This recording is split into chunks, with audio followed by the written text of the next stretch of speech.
श्री राम, सबको प्रणाम।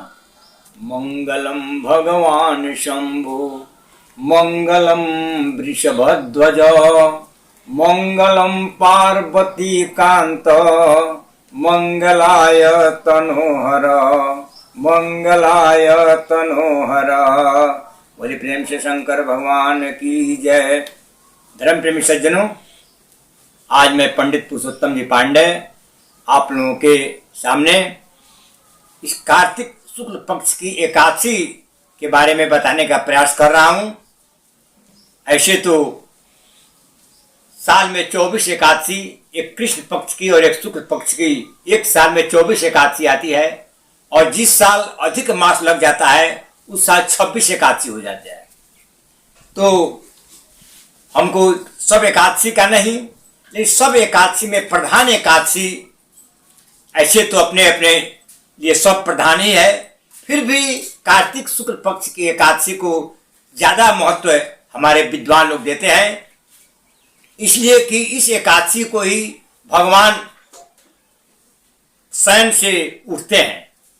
इसको देव उठनी एकादशी भी कहा जाता है। 4 महीना पहले आषाढ़ महीने के शुक्ल पक्ष की एकादशी को भगवान सोते हैं। इसको देवशयनी एकादशी कहा जाता है। और ये कार्तिक मास की शुक्ल पक्ष की एकादशी को भगवान सोकर उठते हैं, इसलिए इसको देव उठनी एकादशी भी कहा जाता है, प्रबोधनी एकादशी भी कहा जाता है। इस एकादशी का महत्व बहुत है, जितना कहा जाए उतना ही कम होगा। पूरा दिन शुरू किया जाए कहना तो शाम हो जाएगा, फिर भी इस एकादशी का महत्व पूरा होने वाला नहीं है। इतना बड़ा महत्व इस एकादशी का है, इस प्रबोधनी एकादशी का। कहा जाता है कि जो लोग कोई त्योहार नहीं करते हैं, कोई व्रत नहीं करते हैं, कोई उपवास नहीं करते हैं, वो भी एकादशी करते हैं।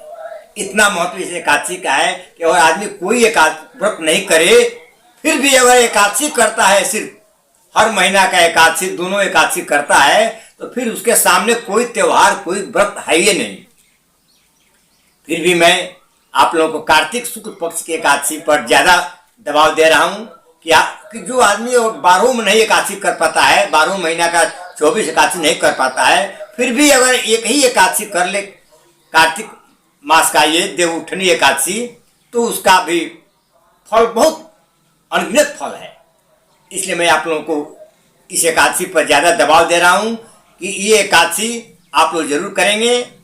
और ये एकादशी है कब, ये आप लोग जाने। ये एकादशी 1 नवंबर 2025 को ये एकादशी है, दिन शनिवार। अभी 2 दिन के बाद आने वाला है। शनिवार 1 नवंबर 2025 को देव उठनी एकादशी या प्रबोधनी एकादशी का दिन है। इसलिए आप लोगों से मैं निवेदन करूंगा कि जितना ज्यादा से ज्यादा हो सके आप लोग एकादशी का व्रत जरूर करेंगे। अगर संभव हो तो निराहार करेंगे, बिना कुछ खाना खाए, बिना पानी पिए रह जाएं, ये उत्तम होगा। अगर बाई चांस संभव नहीं हो तो एक समय शाम को फल खा करके और रह जाएं, ये भी चल सकता है। अब उत्तम तो होता है कि 24 घंटा ऐसे ही रह जाए, लेकिन अगर नहीं रहा जाए, कोई ना कोई परेशानी हो, तो दिन भर उपवास रहकर शाम को फलाहार कर सकते हैं।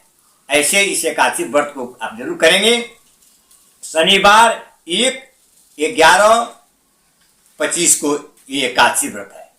और इसी महीना में पूर्णवासी, जिस दिन हम लोग देव दिवाली कहते हैं, एक दिवाली अमावस्या को होता है जो हम लोग करते हैं, और पूर्णवासी को जो होता है वो देव दिवाली कहा जाता है। उस दिन गंगा नहान होता है, पूर्णिमा का पूर्णिमा है, इसलिए उसका तारीख जो है 5 तारीख पड़ा है। 5/11/2025 दिन बुधवार को पूर्णिमा है। उस दिन गंगा नहान है और देव दिवाली है। यही आप लोगों को मैं बताया कि 1 तारीख को 1/11/2025 को एकादशी है, जो व्रत आप लोग करेंगे। और 5/11/2025 को पूर्णिमा है, देव दिवाली कहा जाता है। यही आप लोगों को बता करके अपनी वाणी को विराम देता हूं। जय भगवान।